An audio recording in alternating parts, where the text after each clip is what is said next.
One of the most controversial and enigmatic artists of the 20th century, Marcel Duchamp, 1887 to 1968, fundamentally altered our way of looking at and understanding art. Associated in his early years with several avant-garde groups, notably the Cubists and Surrealists, Duchamp became most famous as the archetypal of the radical Dada movement.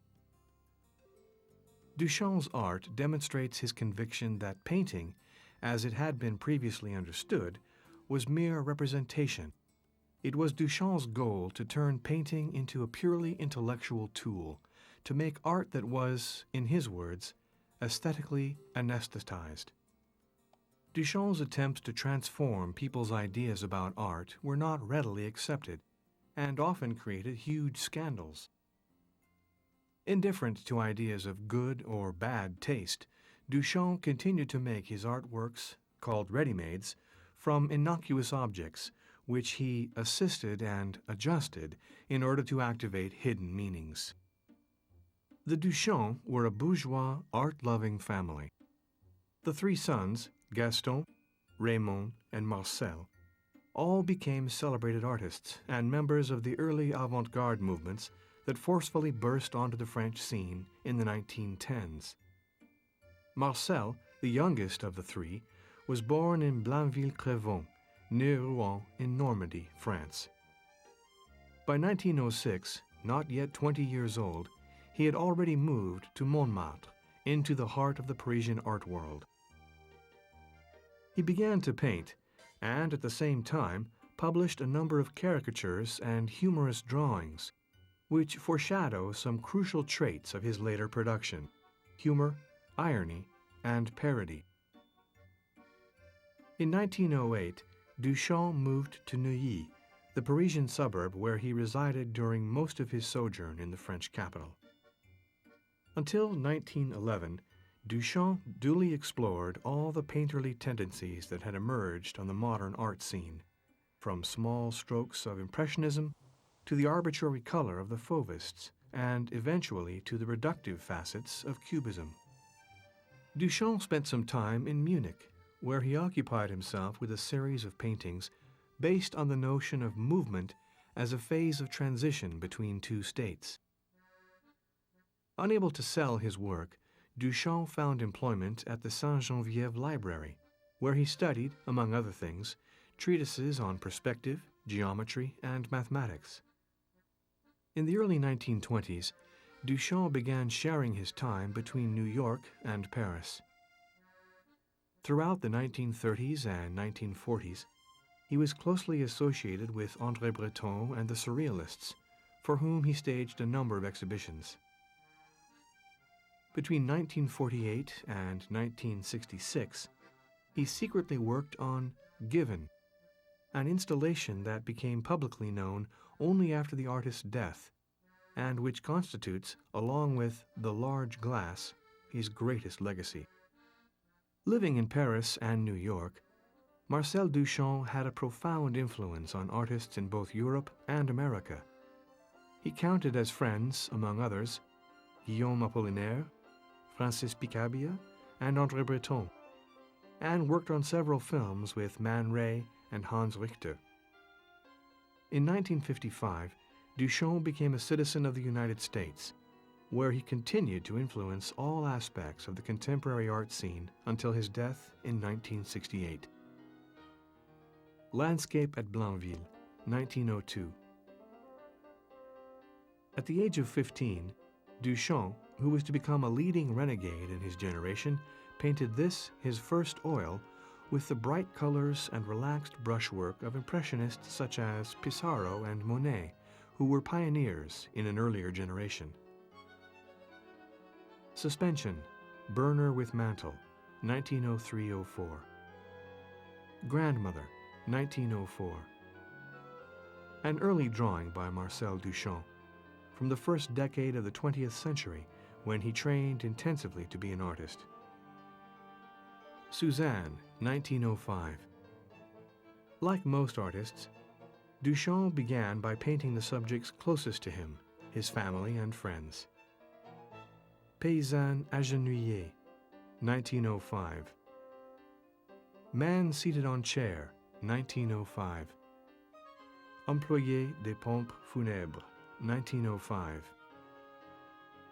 Le réserviste, 1905. Menu de réveillon, 1907.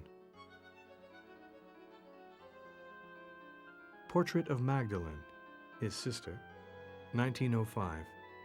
That he had a good grasp of conventional techniques can be seen in the captivating watercolor portraits of his sisters.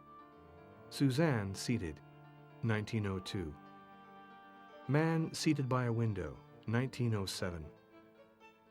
The heavy brushwork captures the fleeting nature of the brilliant light and its tendency to dissolve the forms in the picture.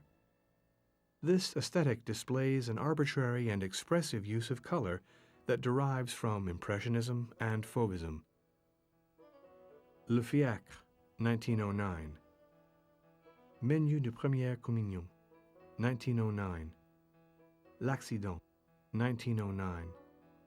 Bébé Marcheur, 1909. Portrait of the artist's father, seated, 1910. When, at age 23, he painted the portrait of his father, he had adopted Cézanne's planar color construction, a dynamic restructuring of landscapes and the human form that was to lead inexorably to Cubism. Bust Portrait of Chauvel, 1910. At about the same time, he was experimenting with Fauvism. Like Matisse, the pioneer of that style, Duchamp had no qualms about adopting arbitrary colors, such as the blue hair, purple-splotched face, and blood-red lips he gave his friend Chauvel. The Chess Game, 1910. The first occurrence of the game of chess in a work by Duchamp, rendered as a naive family scene. The sharp outlines separating the areas of saturated color clearly display a Fauvist influence and are especially reminiscent of the work of Dutch artist Kees van Dongen. Two Nudes, 1910. Bright colors have given way to Cubism's characteristically muted tones. Nude with Black Stockings, 1910. The nude figure, cropped by the frame, turns toward the viewer's gaze, becoming an object of surreptitious voyeurism. The Brush, 1911. The two monumental nudes indicate the influence of symbolism on Duchamp and apparently describe some form of sexual ritual, as in his Cubist painting, The Passage from the Virgin to the Bride. Portrait of Chess Players, 1911. Duchamp was delighted to discover in Cubism a variety of ways to represent the essence of his favorite game. They say chess is science, but it is played man against man, and that is where the art comes in. The preliminary sketches shown here started the painting. Portrait of Chess Players, 1911, oil. A comparison of this work with The Chess Game from the year before indicates the consistent evolution of Duchamp's work. The artist apparently conceived this canvas very carefully, as attested by the numerous preliminary drawings, as well as by the previous painting on the same theme. The torsos of his elder brothers are repeated in various overlapping positions, part of the leitmotif of the painting's composition, which is the progress of the game, made up of the sequence of gestures and movements in the intellectual battle. Portrait of Chess Players, 1911. Yvonne and Magdalene torn in tatters, 1911. One of the earliest instances of transparency and dismultiplication in Duchamp's work. The faces of the artist's two sisters overlap in different positions and jointly give shape to new profile. Duchamp would later make frequent use of the same double image method. The technique was much favored in the 1930s and 1940s by surrealists such as Salvador Dali. Dulcinea, 1911. The somber Cubist palette is already evident in this painting. The same figure recurs 5 times within a geometric pattern, emphasizing the notion of movement as a conceptual transition rather than as physical dynamism. Unlike the Cubists, whose basic objective was the recreation of a specifically pictorial space, Duchamp instead probed the nature of a hypothetical intellectual space, including abstract realms such as the fourth dimension. Apropos of the Little Sister, 1911. The theme is the same as in Nude with Black Stockings from the year before, but its treatment is more synthetic and closer to Cubist methods. The association of the female figure and the lamp is a reference that is found in both The Large Glass and Given. Sonata, 1911. This is one of Duchamp's most canonically Cubist paintings. The figures, the artist's sisters, performing a musical piece, are clustered in a geometric pattern against a plain background. While the principle of dismultiplication is also clearly present, music replaces transparency and movement as the element that binds the figures in the scene together. Coffee Mill, 1911. Conceived as the decoration for the kitchen of his brother Raymond's home, this painting is the earliest instance in which Duchamp resorted to the schematic and diagrammatic qualities of technical drafting, indicated by the arrow showing the direction in which the crank turns. Such criteria are here already more important than Duchamp's use of strict Cubist forms, since this two-dimensional representation of a coffee mill is principally concerned with its mechanical nature. In this small work is the embryo of precision painting, the style of painting developed by Duchamp that transcends the pictorial realm by incorporating diagrammatic charts of the essence of objects. This style would, several years later, lead to the creation of The Large Glass. Sad Young Man in a Train, 1911. In this work, Duchamp unfolds and splits the figure as if the very motion of the train in which the youth is traveling has generated distinct but related images.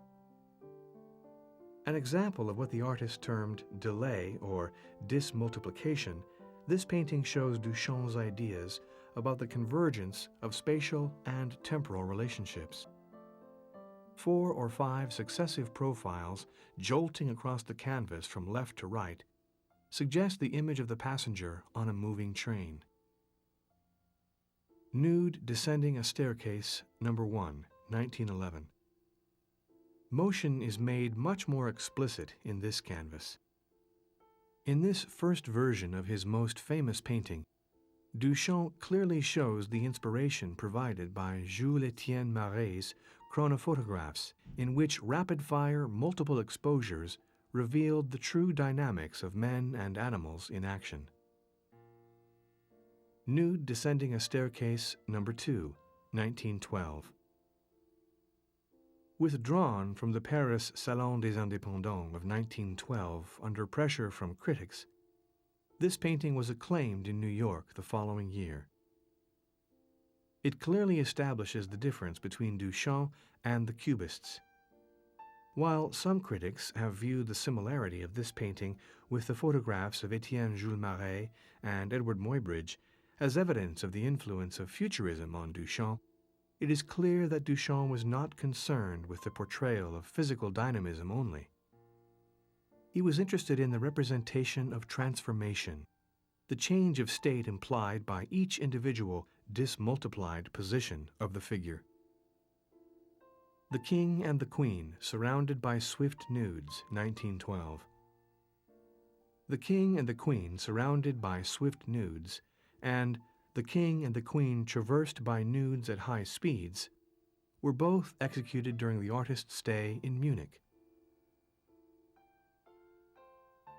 The game of chess once again comes to the fore as a metaphor for the conceptual notion that so interested Duchamp. The nudes that intersect and surround the two most important pieces in the game introduce, not without Duchamp's typical irony, the notion of ritualized sex. Their distorted and flattened forms, a consequence of their velocity, encourage speculations on the transparency of objects and fourth-dimensional space. They also indicate Duchamp's well-known interest in Baroque anamorphic drawings, which he developed during his stint as a librarian in Paris. The King and the Queen traversed by nudes at high speeds, 1912. The Bride stripped bare by her bachelors, even, 1912. In July, Duchamp made his first trip outside France. He traveled alone to Munich, where he stayed for 2 months, working at an accelerated rate. In this brief period, he completed a watercolor, 2 mastery oils, and this first sketch. The Passage from Virgin to Bride, 1912. This is one of the oils that Duchamp painted in Munich. The ritualized loss of virginity, represented in a symbolist manner in the bush, is translated here into a non-representational, mechanistic image. Duchamp's idea of movement as transit, rendered by means of transparent and dismultiplied forms, is expressed clearly. The Bride, 1912. A dress rehearsal for the central figure of the large glass, this painting reproduces almost exactly the left half of the strange female machine found in the later work. During the year that he spent in Munich, Duchamp executed a number of preparatory drawings and watercolors. Bicycle Wheel, 1913. This is the first of Duchamp's legendary ready-mades. Detached from the vehicle and set upside down on a stool, the wheel is both an emblem of the rising craft of industrial design and, when spun with the spokes blurring in motion, a newly found optical device. Furthermore, when taking into account the possible rotation of the fork, the result is an unsuspected experimental example of simultaneity, transparency, and multiple dimensions, themes of the utmost interest for Duchamp. Glider containing a watermill in neighboring metals, 1913-15. An invisible waterfall sets the water wheel in motion, causing the dislocation of the glider. According to the artist's indications, these movements should produce a litany of sounds and an interaction of comic squeaks that imitate the panting of lovemaking. The title is a poetic reference to the chemical relationship between the different metals used in the wheel and paddles, and may indicate Duchamp's interest in alchemy. 3 Standard Stoppages, 1913. Paying precise attention to each detail in the approved scientific manner, he cut 3 pieces of thread exactly 1 meter in length, dropped each one from a height of 1 meter upon a long, narrow sketched canvas, painted Prussian blue, and bonded them to the canvas with varnish in the shape they had assumed. The 3 canvases were cut from their stretchers and glued down to glass plates. 3 Standard Stoppages, wood, 1913. He had 3 wooden rulers cut from draftsman's straight edges so as to conform exactly to the curves of the dropped threads, and used them as templates. He eventually enshrined the mounted threads and rulers in a box of the type that was used to hold croquet mallets. Bachelor Apparatus, Plan and Elevation, 1913. These drawings, which Duchamp drafted in Neuilly, are the earliest surviving sketches for the large glass. They are the testimony of the precise technical methods with which the artist approached this work. The lower half, the bachelor mechanism, is illustrated in these 2 diagrams. The upper half, the bride, obeys a poetic and fantastic logic that cannot as easily be reduced to the same precise mechanical terms, although even the very accuracy of the bachelor mechanism does possess deliberately comic connotations. Study for the Chocolate Grinder, No. 2, 1914. Duchamp had supposedly seen one such device in action at the window of a pastry shop in Rouen. He opted for a neutral representation, akin to technical drafting. The inclusion of this apparatus in the bachelor mechanism of the large glass follows Duchamp's statement that the bachelor grinds his own chocolate, an oblique reference to masturbation. Chocolate Grinder, No. 2, 1914. By placing the grinder on a sort of pedestal, a coffee table with elaborate Louis XV-style legs, Duchamp gives it an elevated role, different from other objects in the mechanism. Network of Stoppages, 1914. This work is related to a ready-made that Duchamp produced the year before, 3 standard stoppages, in which he created a new measuring system based on the lines formed by dropping 3 1-meter threads onto the floor, then tracing their outlines. These became Duchamp's own rulers and measurements. The stoppages were later used in tracing the filaments that connect the Malick molds in the large glass, attesting to the degree of randomness and self-contained logic that governs that work. 9 Malick molds, 1914. Duchamp himself identified these molds as uniforms of gendarme, policeman, cuirassier, soldier, station master, bellboy, department store messenger, servant, and undertaker, thereby stressing their archetypal, official nature. Bottle dryer or bottle rack, 1914. An instance of a ready-made made without assistance or adjustment on the artist's part. The mere presence of the bare object constitutes a vaguely threatening sexual metaphor, the bottle penetrated by the rack, as well as an invitation for the viewer to complete the object by remembering its usual function. In Advance of the Broken Arm, 1915. Yet another ready-made in which the artist's role is limited to the process of selection of the object, in this case, a snow shovel.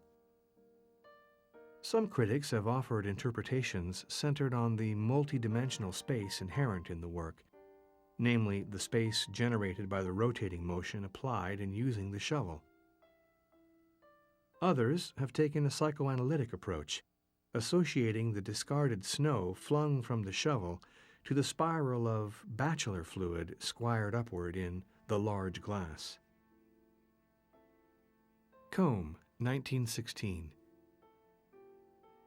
This was followed by comb, a metal comb of the type used in grooming animals, along the back of which Duchamp had inscribed in French, 3 or 4 drops of height have nothing to do with savagery. The thing was to write something that had nothing to do with dogs or combs, Duchamp explained, something as nonsensical as possible. Nude Descending a Staircase, No. 3, 1916. This watercolor is a facsimile for the Ahrensburg family. With Hidden Noise, 1916. Consisting of a ball of twine compressed between 2 metal plates, bearing a cryptographic inscription at his own suggestion. Traveler's Folding Item, 1916. The dust cover of an old typewriter, inflated, invites the viewer to suspect that there is something underneath, and therefore to take a peek. The analogy of this object with a woman's skirt, the bride's gown, for instance, is quite evident. The literal meaning of the brand name on the cover can be translated as underneath wood or underneath bush, a term truly pregnant with new connotations. Apollinaire Enameled, 1916-17. A commercial ad for Sapolin Industrial Paints has been adjusted by Duchamp, becoming an homage to the poet Guillaume Apollinaire, one of the foremost promoters of the avant-garde at the time. The artist's signature, penned in an impersonal industrial handwriting and preceded by the preposition from, alludes to Duchamp more as a neutral point of origin than as an author proper. Fountain, 1917. The most emblematic and scandalous of Duchamp's ready-mades. By turning the urinal 90 degrees off its usual upright position, Duchamp has destroyed its original use. Duchamp's assisting and adjusting of the object has transformed it from a purely practical, even mundane object into a many-layered work of art. Fountain was signed with the pseudonym R. Mutt and stoutly defended by Duchamp on behalf of Monsieur Mutt when the Society of Independent Artists refused to exhibit it. Trap, or Trebuchet, 1917.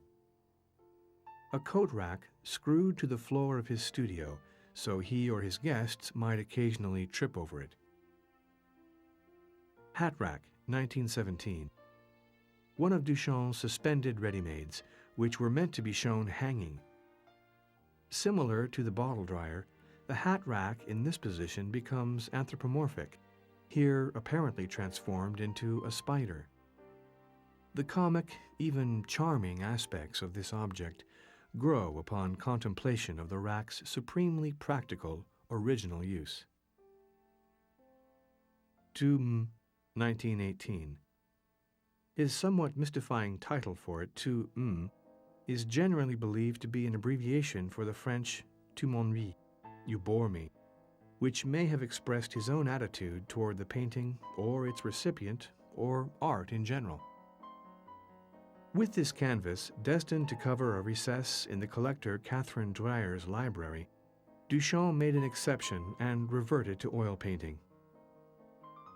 The shadows of 4 of his ready-mades, bicycle wheel, the rules of 3 standard stoppages, a corkscrew never realized, and the hat rack, are supplemented by a sample gradation of color cards, an industrial style painted by hand, and an illusionistically painted tear in the canvas. While the safety pins and the bottle cleaner attached to it are real, the paint is illusion, encompassing a number of complex spatial conceptions, as in the virtuoso rendering of the shadow of the painted hat rack. Clearly, this is a speculation on the shortcomings of painting as a thing to be seen, wherein objects and illusion coexist in an uneasy mixture. Its repercussion on American painters from the 1950s and 1960s was substantial. To be looked at with one eye, close to, for almost an hour, 1918. Completed during the artist's brief stay in Buenos Aires, this work was probably conceived as one element in the bachelor's section of The Large Glass. Although the idea was subsequently rejected, it still bears witness to Duchamp's interest in optical devices, while also foreshadowing the role of voyeur conferred on the viewer in Given.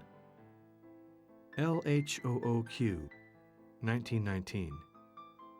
This irreverent adjustment of reproduction of Leonardo da Vinci's famous painting of Mona Lisa is Duchamp's best-known ready-made.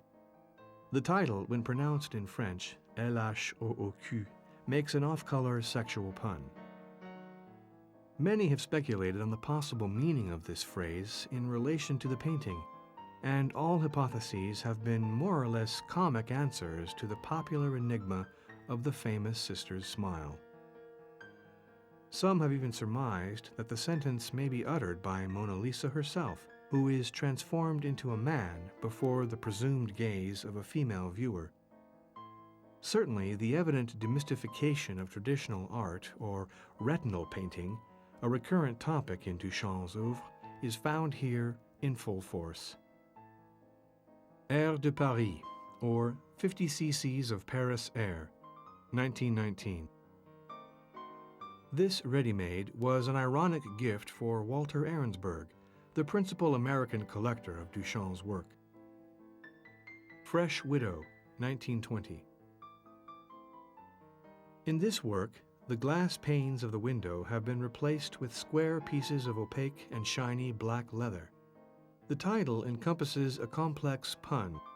Unlike a double-hung window, a casement window is also called a French window. The title of this work, Fresh Widow, alludes to a cliché about recently widowed and sexually free women. Fresh, as in recent, is also reminiscent of the fresh paint signs used as a precautionary warning by industrial painters, and suggests an illusionistic layer of meaning.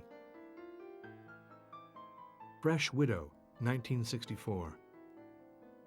This copy was signed by Duchamp himself. Bon pour copie conforme, in Sweden. Rotary glass plates, 1920. Duchamp built this artifact in collaboration with Man Ray. A series of transparent discs threaded onto an axis spin, driven by a small electric motor. The ensuing illusion is the opposite of that of traditional pictorial perspective, which suggests the presence of space on a two-dimensional plane. Here, instead, the motion of the discs destroys all sense of the existing depth, and thus brings up again Duchamp's interest in motion and multidimensional space. Beautiful Breath, Veil Water, 1921. In this, the first appearance of Rose Selavi, Duchamp's feminine alter ego, she is immortalized in the famous photograph by Man Ray included on the label of this ready-made. The Brawl at Austerlitz, 1921. Albeit not precisely an optical device, this miniature is certainly an ironic metaphor of vision and painting. Ever since the 15th century, the artistic discourse has customarily defined painting as an open window overlooking a measurable and infinite space. And, as a matter of fact, the doodles on the window panes, similar to those in a building under construction, evoke the mathematical symbol of infinity. The title in French, La Bagarre d'Austerlitz, contains a pun on gare, the French word for station, the Gare d'Austerlitz being one of the busiest train stations in Paris, and bagarre, or brawl, in an allusion to the Napoleonic battle by the same name. Why Not Sneeze, Rose Selavi, 1921.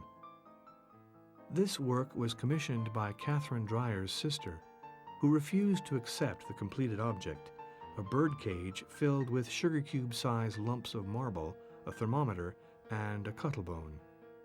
It is the last ready-made by Duchamp. Diagram of The Bride Stripped Bare by Her Bachelors, even.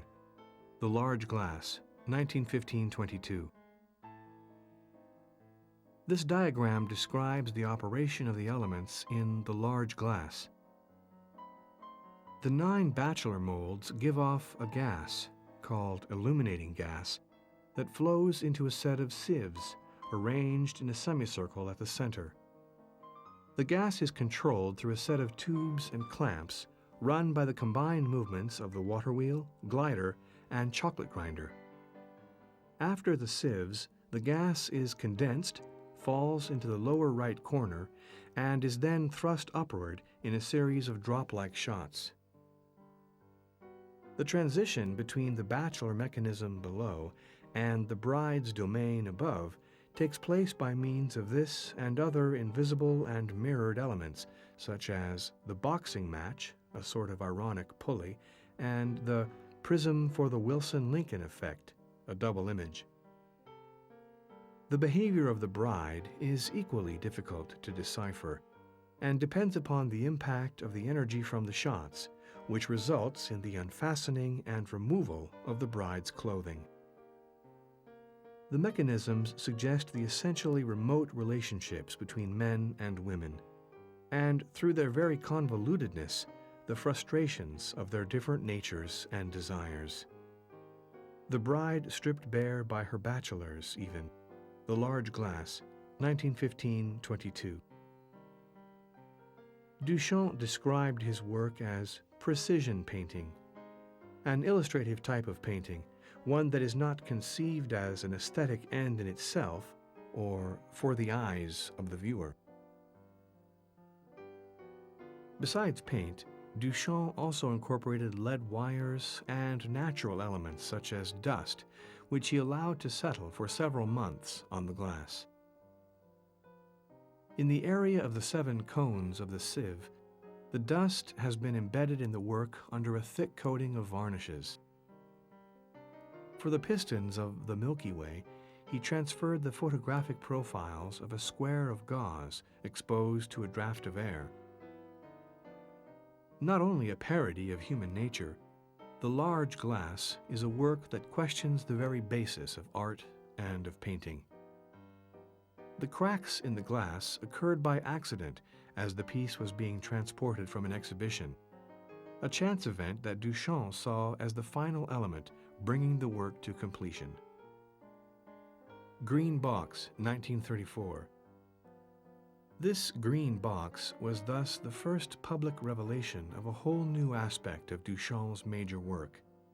The original ideas for what he had once called a wedding of mental and visual relations, in which the ideas are more important than the actual visual realization. Rotor Relief, Optical Discs, 1935. Beginning in 1935, Duchamp printed several series of these discs. When set on a phonograph's turntable, they spin and produce illusory spatial dynamic effects.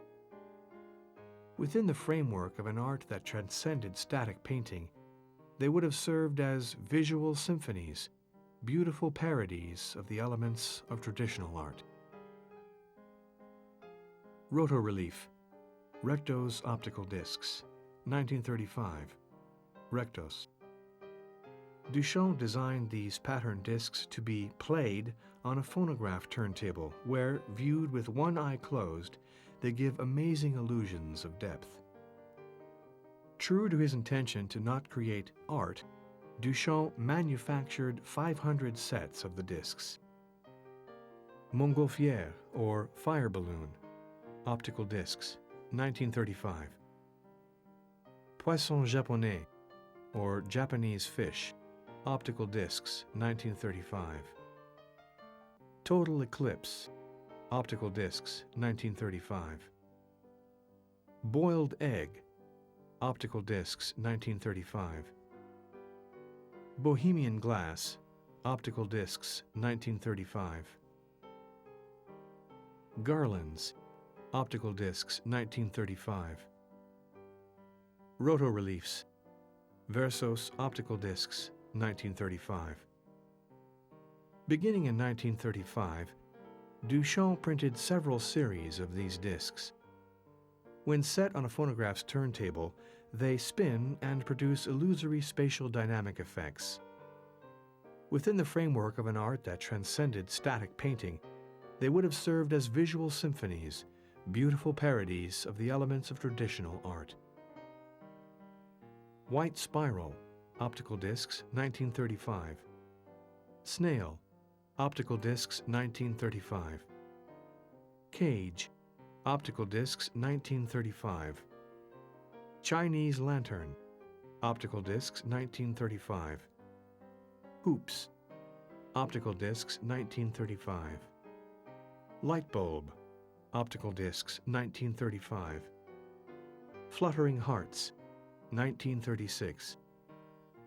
Many of Duchamp's works deal with issues of love, and this collage, which appeared as a cover of the Paris magazine Cahiers d'Art, conveys his amusing and ironic approach to these profound human questions.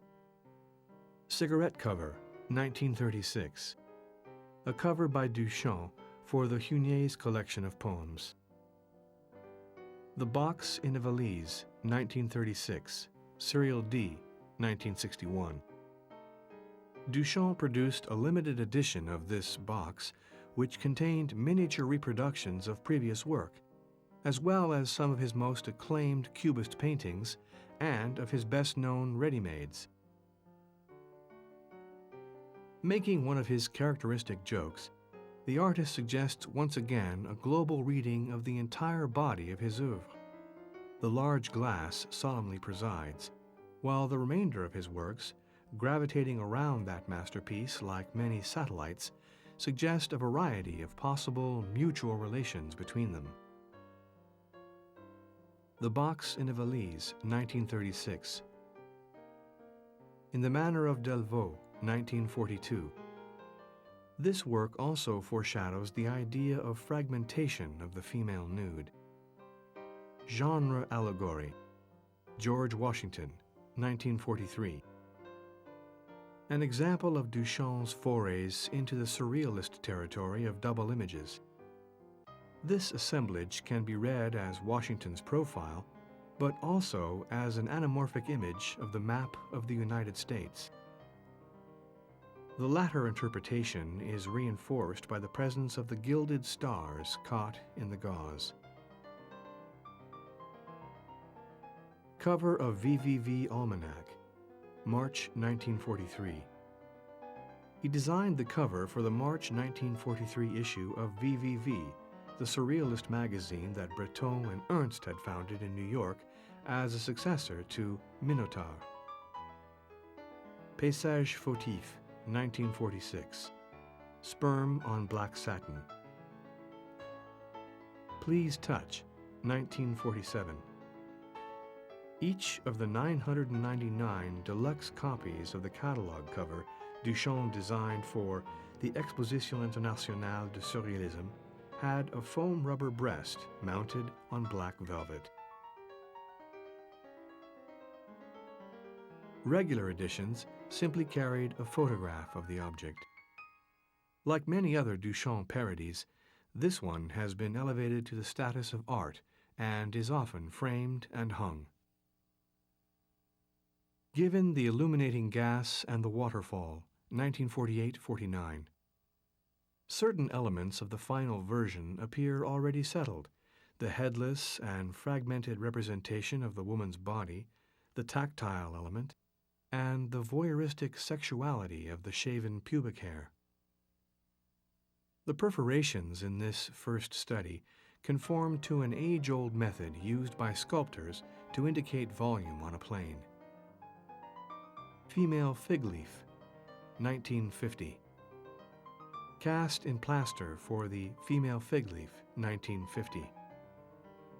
Objet d'art, 1951. This more enigmatic mold is unquestionably associated with the other two, Wedge of Chastity and Female Fig Leaf, in sexual subject. Its title is an ironic pun on the French term objet d'art, meaning art object. Not a Shoe, 1950. Wedge of Chastity, 1954. A wedding gift from the artist to Alexina Sattler, Teeny, whom he married that year, alludes in humorous tones to the gap between concave and convex, named by Duchampian categories of the infralight and infrathin, and to the inaccessible distance between male and female. Rotoreliefs, Versos Optical Discs, 1953, new edition. Rectoreliefs, Rectos Optical Discs, 1953, new edition. Poster for Dada's exhibition, 1953. Self-Portrait in Profile, 1958. An illustration for the Lebels book Sur Marcel Duchamp. Water and Gas on Every Floor, 1958. Gas was a constituting element of Duchamp's work. Duchamp produced this ready-made composed of a cardboard box with a sign that imitates the metal plaques traditionally posted on Parisian buildings in the early 1900s. With My Tongue in My Cheek, 1959. Duchamp designed this low relief for a book on his work being prepared by Robert Lebel. On his own profile, Duchamp has superimposed a chunk of plaster, presumably obtained from a mold of his own cheek swollen by the bulge of the tongue. With his typical sense of humor, the artist provided here an unequivocal example of his ability to establish unusual associations between images supported by his ironic titles. Still Torture, 1959. Still Sculpture, 1959. These two works belong to the stylistic and linguistic universe of his earlier production. They play with the concept of still life, both as a generic category in the history of painting and as an oblique allusion to the artist's own death. The French term for still life, nature morte, literally translates as dead nature and rhymes with these two works' respective titles in French, Torture morte and Sculpture morte. Box Alert, 1960. They play with the French term for letterbox, boîte à lettres. Bouche Évier, 1964. It is the last object made by Duchamp for the International Numismatic Agency. Given 1, The Waterfall, 2, The Illuminating Gas, 1946-66. Duchamp's posthumous work has generally been seen as an inverted vision of the large glass, to which it is in many ways related. Through 2 holes drilled in an old wooden door, which the artist found in Cadaqués, the viewer, transformed into a voyeur, can observe a dummy that represents the naked body, maybe even the corpse, of a woman lying in a landscape, holding a gas lamp in her hand.